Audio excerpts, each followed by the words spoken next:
क्या सोच रहे हैं आप? लाल किला और सुनहरी दीवार, और क्यों नहीं पत्थर की दीवार, पर हूं तो इसी देश की मिट्टी से बनी, इसी भारत भूमि से उपजी। यही तो मेरी मातृभूमि है। और आज जब पूरा भारत एक सुनहरे कल और अमृतकाल की तरफ बढ़ रहा है, तो मैं कैसे पीछे छूट सकती हूँ? आप सोच रहे होंगे एक दीवार बोल कैसे सकती है? दीवारों के तो कान होते हैं बस। पर सच ये है कि आज मेरे देश के हर उस शख्स को आवाज मिली है जो अब तक सिर्फ सुनने को मजबूर थे, मेरी जैसी गूंगी दीवार को भी।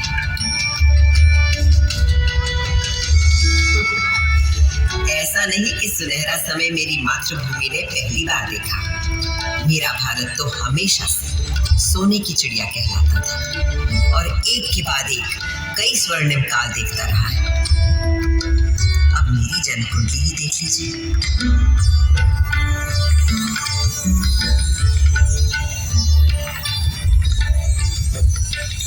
जिस सुनहरे समय में मेरा जन्म हुआ था, उस वक्त मेरे आसपास छेनी, हथौड़ी, संतराश, पत्थर कटों की ठक ठक ताल थी और संत कवियों के शहद से सुर उस रसधार को बहाने वाले पूरे भारत भर से अनेकों कवि थे। इन भक्त कवियों में कोई हिंदू था, कोई मुसलमान, कोई सूफी, कोई शाक्त, कोई शैव, कोई वैष्णव। सबके आराध्य अलग अलग थे, भाषा अलग, पर सबकी भक्ति में एक ही परमात्मा, एक ही ब्रह्म, एक ही ओंकार के दर्शन सारे देश को हो रहे थे।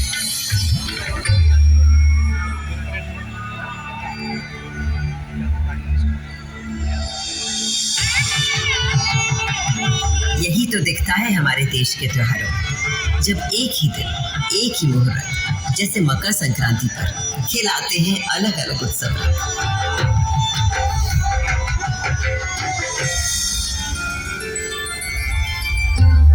इस लाल किले को बनवाया था मुगल शहंशाह शाहजहां ने। बलुए पत्थरों से मुझे गढ़ा गया था और इस मजबूती से कि 400 साल बाद आज भी मुझे हिलाना नामुमकिन है।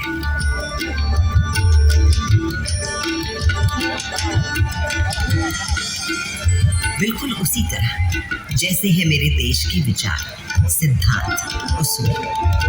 असल में भारत सिर्फ एक देश नहीं है, भारत नाम है एक सोच। मुझे बनाने वाले मुगल तो हिंदुस्तान में मेहमान बनकर आए थे, पर फिर यही गेहूं कर रह गए। भारत ने तो हमेशा हर विश्वास, हर विचार के लोगों को अपना समझकर अपनाया है और कहा है अतिथि देवो भव। मगर उससे भी बहुत पहले भारत ने कई स्वर्णिम युग देखे थे, जैसे था हमारे देश का वैदिक युग। सरित सरस्वती नदी के तीर बैठे जब ऋषि मुनि गंभीर, समिधा अग्नि आहुति और यज्ञ तपस्या कर हुए सब प्रज्ञ, रचने लगे वो वेद पुराण ऋग अथर्व यजुर और साम, शोध किए सब जीवन तत्व, खोज निकला प्रकृति का सत्व, जीवात्मा परमात्मा है एक, से लगे अनेक, आत्मा अजर अमर अछेद, अनादि अनंत अखंड अभेद।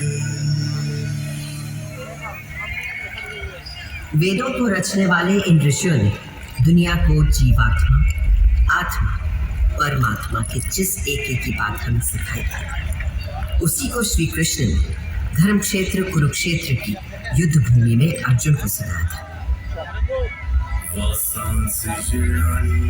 जैसे पुराने कपड़ों को उतारकर मनुष्य नए कपड़े पहन लेता है, उसी प्रकार आत्मा भी पुराने शरीर को त्याग कर नया शरीर धारण करती है। इस आत्मा को ना तो शस्त्र काट सकता है और ना आग इसे जला सकती है, ना इसे पानी भिगा सकता है और ना ही हवा उसे सुखा सकती है। तब से आज तक आत्मा की संस्कृति ही भारतीय संस्कृति की आत्मा है और ओम की ध्वनि उस परम ब्रह्म का स्वर।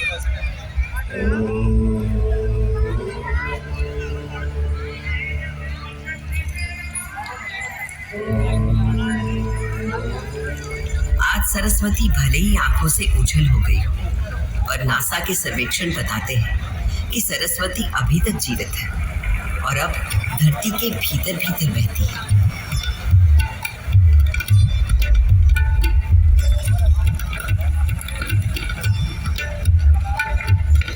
मगर मेरे देश की शुरुआत तो उस वैदिक युग से भी पहले की है।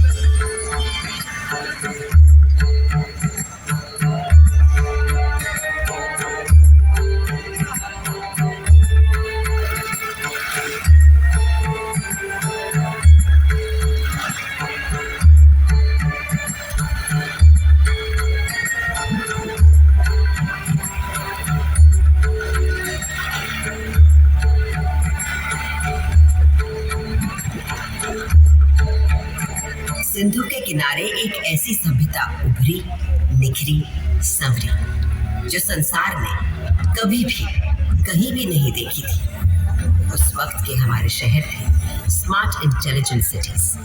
This was a wonder called India. 5000 साल पहले जो बुनियाद सिंधु सरस्वती सभ्यता के समय डाली गई थी, वो आज भी हमारे भारत का आधार है। संस्कृति का ऐसा अखंड अटूट सिलसिला आपको संसार में कहीं भी नहीं मिलता। हमारा देश नए को अपनाते हुए भी कभी पुराने को नहीं भुलाता। इसीलिए तो कल का भारत आज भी जीवित है और कल भी रहेगा।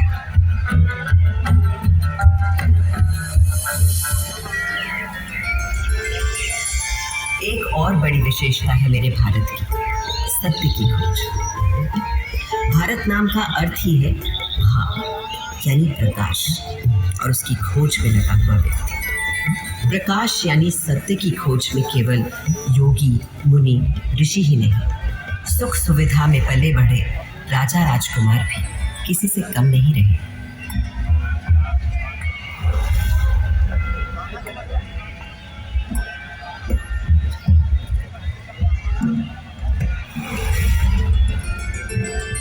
भारत के दार्शनिक मनीषियों, गुरुओं ने जो आध्यात्मिक मार्ग दिखाया था, उसी को ठोस रूप दिया भारत भर में फैले तमाम राज्यों, साम्राज्यों ने।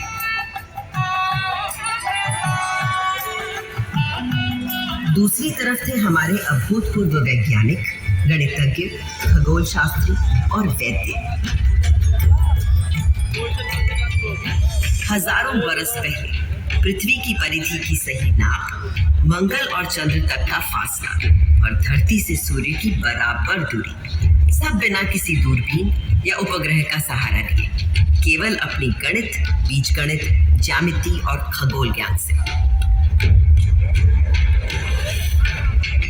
ये उन्हीं पुरातन खगोल शास्त्रियों से मिले संस्कार हैं कि आज भारत अंतरिक्ष अन्वेषण में एक अग्रणी देश है। सहस्त्राब्दियों पहले कणादि आदि गुरु थे अणु को पहचानने वाले। फिर क्या आश्चर्य कि नई दुनिया में अणु शक्ति को साधने वाले देशों में हम हमेशा आगे रहे। योग में तन से मन और मन से आध्यात्म के योग के सूत्र ढूंढ निकाल रहे थे पतंजलि जैसे ऋषि। और आज 21 जून को पूरा विश्व योग दिवस मनाता है। वहीं विद्वान वैद्य मानव शरीर के छुपे हुए राज और हर बीमारी का इलाज खोज रहे थे। सर्जरी की भी शुरुआत इन वैद्यों ने कर डाली थी और कटे अंगों को जोड़ने के लिए प्लास्टिक सर्जरी की भी।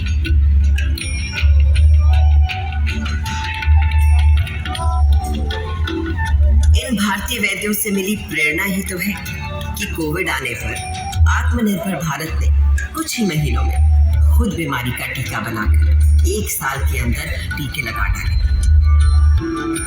ये दवा हमने दुनिया के और देशों को भी दी, क्योंकि मेरे देश का हमेशा से मानना रहा है वसुधैव कुटुंबकम, सारा संसार हमारा परिवार, वन वर्ल्ड वन फैमिली।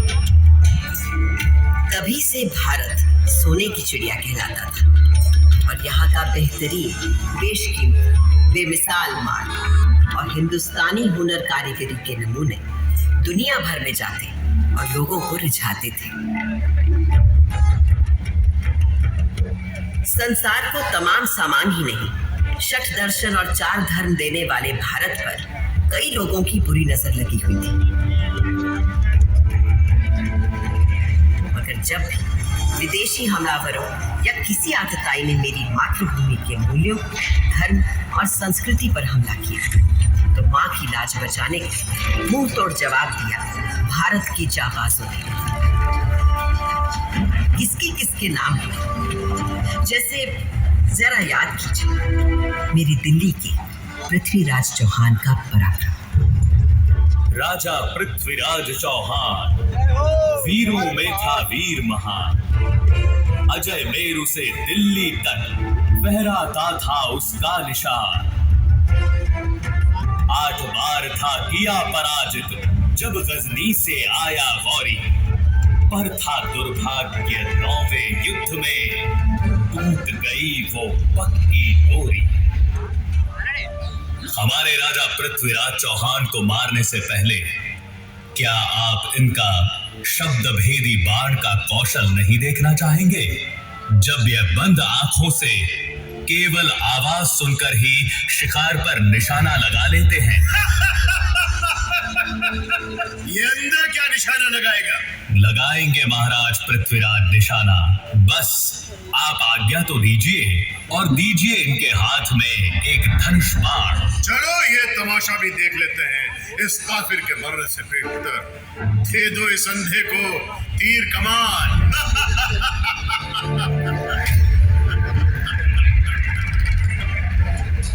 4 बांस 24 गज अंगुल अष्ट प्रमाण, दाऊ पर सुल्तान है मत चूक्यो चौहान।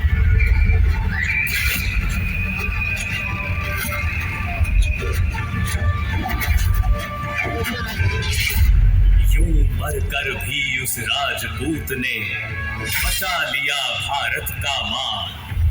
धिक्कार है उन्हें मरा समझो, कायर जो जिए पिए अपमान। इन वीरों के बलिदानों से ही भारत है आज बना महान। भारत के दुश्मन कभी समझ ही नहीं पाए कि वो हमारे शरीर को घायल कर सकते हैं, मार सकते हैं, पर वो भारत की आत्मा को कभी नहीं मार पाएंगे। तभी तो आज जब इजिप्ट, ग्रीस, रोम, लैटिन अमेरिका की इंका, माया, फारस की अवस्था और चीन की पुरानी संस्कृतियां सब नष्ट हो चुकी हैं, तो केवल भारत की पुरातन संस्कृति, संस्कार, सभ्यता, धर्म, विचार, आध्यात्मिकता अभी भी जिंदा है, जावेद और जागृत है। आज भी घर की पहली रोटी गाय को दी जाती है। आज भी सुबह सुबह लोग चींटियों को आटा खिलाते हैं। हर घर, आंगन, पोल में चिड़ियों के लिए दाना पानी रखा जाता है। आज भी हम पेड़ों, प्रकृति, निसर्ग को किसी देवता सा पूजते हैं और नदियों को माँ मानते हैं। और ये सब तब से जब किसी ने एनवायरमेंटल बैलेंस और क्लाइमेट चेंज का नाम भी नहीं सुना था। मेरे भारत पर एक काला साया तब पड़ा जब गोरे अंग्रेजों ने छल बल से हमें अपना गुलाम बना लिया। पर ये सूरत गैरतमंद हिंदुस्तानियों को कतई कबूल नहीं थी। सन था 1857। सुनो भाइयों, कथा सुनो 57 की। कान खोल कर सुनो, कथा है क्रांति के पहले सावन की। अंग्रेजों की धूप कड़ी थी, धरती पर थी आफत। 57 की गर्मी पाकर खिल उठी थी बगावत। सारे भारत में आग लगी थी, क्या झांसी क्या अंबाला, पंजाब बिहार अवध झारखंड, दिल्ली हो या बंगाला। वो क्रांति भले ही कुचल दी गई, पर उसी दिन से शुरू हो गया था एक नया स्वतंत्रता संग्राम।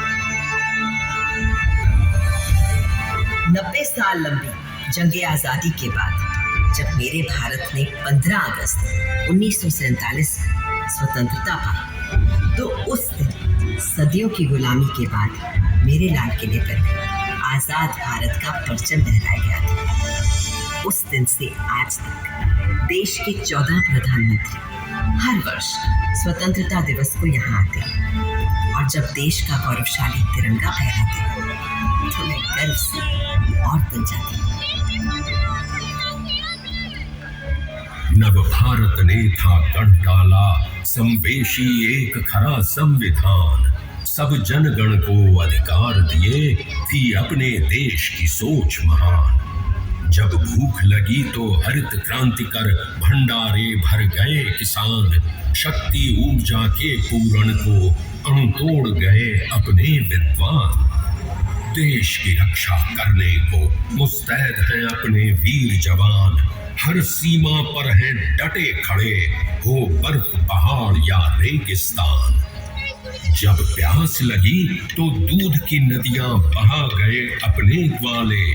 आकाश अंतरिक्ष छूने को बढ़ चले अपने इसरो वाले। छुआ चंद्र कभी कभी मंगल ग्रह, ऐसे हैं मंसूबे अपने। भारत है करने आज खड़ा अपने पूरे सारे सपने। इस हिंदुस्तान की छिपी शक्ति अब ये दुनिया पहचानेगी, और विश्व गुरु इस भारत को सारी ही दुनिया मानेगी।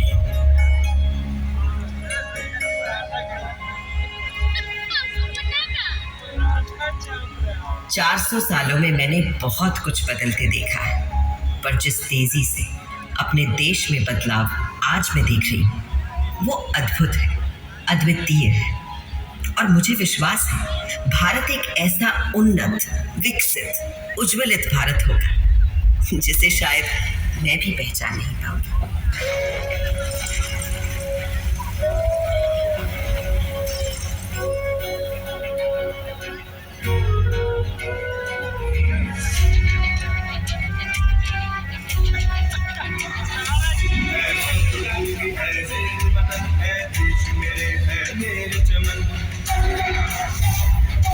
बस एक दुआ, एक ही मिन्नत, बस एक चाह, एक नमन। तुझ में मिल जाऊं, जब भी तुझ में मिल जाऊं, जिससे पा जाऊं मैं जन्नत।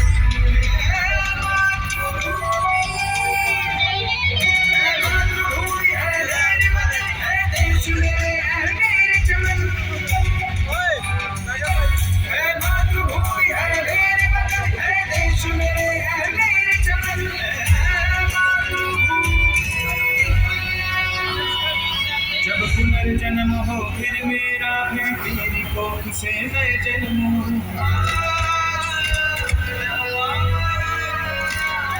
फिर तेरे जल से प्राण मिले, फिर तेरी हवा में सांसें।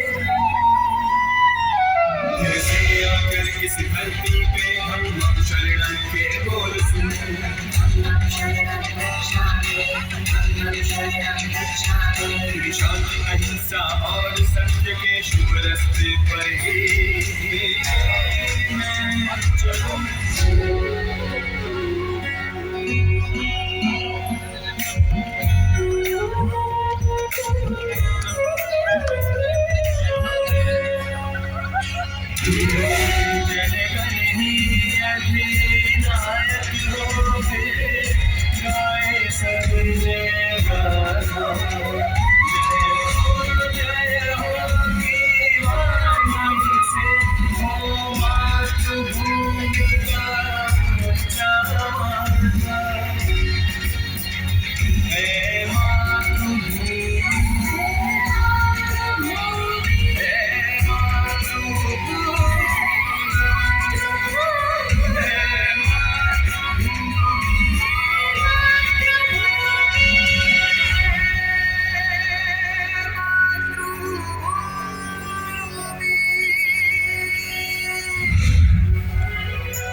दोस्तों, भारत की स्वतंत्रता के 75 साल बाद और आजादी के अमृत महोत्सव के साथ ये तय है कि आने वाला समय भारत का है और 21वीं सदी भारत की सदी होगी। आज भारत देश के पास कुछ कर गुजरने का मौका है। आज हम सबके पास अपने हुनर, हौसले, हिम्मत को सामने लाने का मौका है। आज सिर्फ अपने देश की ही नहीं, पूरी मानवता की सेवा करने का हम सब भारतवासियों के पास मौका है।